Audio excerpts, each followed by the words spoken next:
হ্যাঁ ভাই ভাই আমি আপনার মতন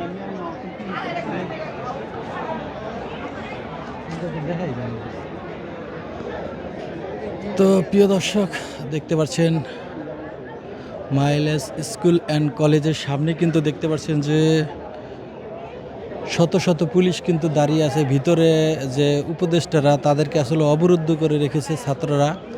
তো সেই উপদেষ্টাদেরকে কিন্তু উদ্ধার করার জন্যই কিন্তু এই যে দেখতে পাচ্ছেন হাজার হাজার পুলিশ পুরো রাস্তা কিন্তু জড়ো করা, তারা কিন্তু আসলে এখানে এসে দাঁড়িয়েছে এবং ছাত্রদের কিন্তু ৬ দফা দাবি দিয়েছে, সেই ৬ দফা দাবিও কিন্তু সরকার মেনে নিয়েছে। এরপরও কিন্তু এই মাইলেজ স্কুল অ্যান্ড কলেজের ভিতরে কিন্তু উপদেষ্টাদেরকে অবরুদ্ধ করে রেখেছে। তাদেরকে উদ্ধার করার জন্যই কিন্তু দেখতে পাচ্ছেন যে এখানে হাজার হাজার পুলিশ এসেছে। এখন এখানে যারা অনেক ছাত্ররা আছে, ভিতরে অনেকে আছে যারা এই স্কুলে লেখাপড়া করে, তারা বলতেছে যে যারা এই কাজগুলো করতেছে, যারা উপদেষ্টাদেরকে অবরুদ্ধ করেছে, তারা হলো আগের সরকারের লোকজন, তারা বহিরাগত, তারা এটাকে বিশৃঙ্খলা সৃষ্টি করার জন্যই এই কাজগুলো করতেছে।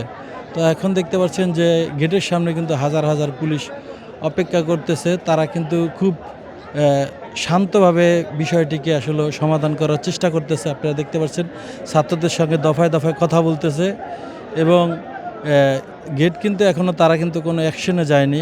আমরা কিছুক্ষণ আগে যেটা জানতে পেরেছি যে অনেক পুলিশকে নাকি লক্ষ্য করে ইট পাটকেল নিক্ষেপ করা হয়েছে, ছাত্ররা ইট পাটকেল নিক্ষেপ করেছে। তো এই হলো অবস্থা। তো আপনাদেরকে দেখাচ্ছি সরাসরি উত্তরা থেকে। তারা দেখতে পাচ্ছেন সেই বিমান বিধ্বস্ত ঘটনা নিয়েই কিন্তু আসলে অনেক কোমলমতি শিশুরা কিন্তু তারা আগুনে দগ্ধ হয়ে কিন্তু তাদের আসলে জীবন মৃত্যুর সঙ্গে কিন্তু লড়াই করে চলেছে। তো আপনাদেরকে দেখাচ্ছি আমরা উত্তরা থেকে। আপনারা দেখতে পাচ্ছেন এখানে শত শত পুলিশ এখনও অপেক্ষা করতেছে যে ভিতরে যে 2 উপদেষ্টা আছে তাদেরকে আসলে উদ্ধার করার জন্য। উপদেষ্টাদেরকে কিন্তু অবরুদ্ধ করে রেখেছে ছাত্ররা, এই যে ভিতরে দেখতে পাচ্ছেন।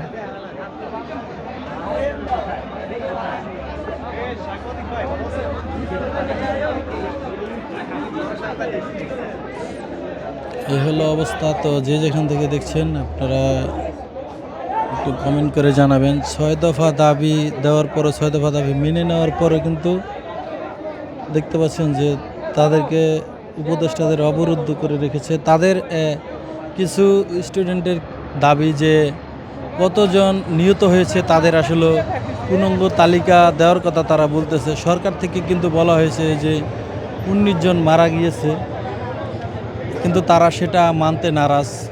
তো আমরা এখন দেখতেছি যে এই যে দেখতে পাচ্ছেন যে আইন শৃঙ্খলা বাহিনী তারা সম্ভবত গেট হয়তো গেট দিয়ে ঢোকার চেষ্টা করতেছে, কিন্তু ভিতরে ছাত্ররা দেখতে পাচ্ছেন যে তারা কিন্তু গেট আটকিয়ে রেখেছে। তো আমরা অপেক্ষা করে দেখা যাক কি হয়। যে যেখান থেকে দেখছেন অবশ্যই ভিডিওটি শেয়ার করে দেবেন।